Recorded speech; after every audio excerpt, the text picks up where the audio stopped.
Là, c'est une technique de needling tout à fait classique. C'était juste pour remettre les choses au clair, hein.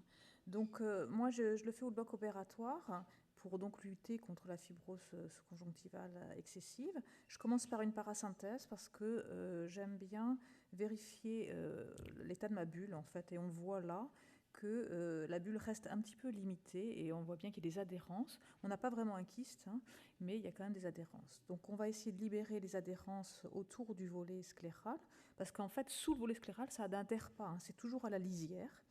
Donc avec une aiguille 25 gauge, on passe vraiment sous le volet.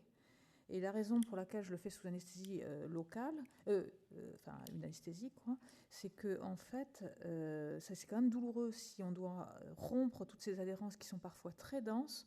Il faut vraiment y aller. Et sous topique, c'est trop douloureux. Les patients vraiment souffrent. Donc ça prend du temps. Parfois, certaines équipes maintenant n'utilisent pas une aiguille, mais un très très fin couteau pour essayer de rompre ces adhérences au niveau du volet.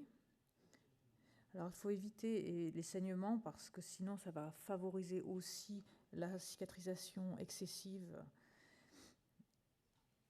Là, je regonfle, donc à mon avis, j'ai quand même bien enlevé les adhérences et je regonfle et on voit effectivement que la bulle gonfle bien, qu'elle est beaucoup plus étalée. Et vraiment, le but, c'est de recréer tout cet espace, de ressoulever cette conjonctive pour que les adhérences ne se développent pas. Donc j'injecte après des antimitotiques assez dilués, j'en injecte beaucoup, donc ça fait un peu un pneu, mais vraiment... Donc, quand j'enlève l'aiguille, je pince avec une pince de Beaune pour qu'il n'y ait pas de reflux. Et s'il y a trop de reflux, je fais un point.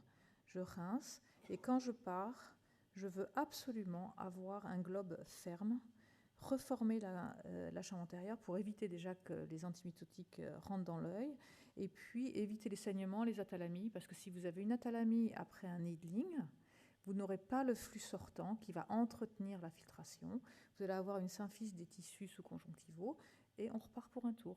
Donc si vous n'avez pas une grosse bulle après, à mon sens, de toute façon, on se retrouvera dans le même problème dans 15 jours. Voilà. Merci Hélène.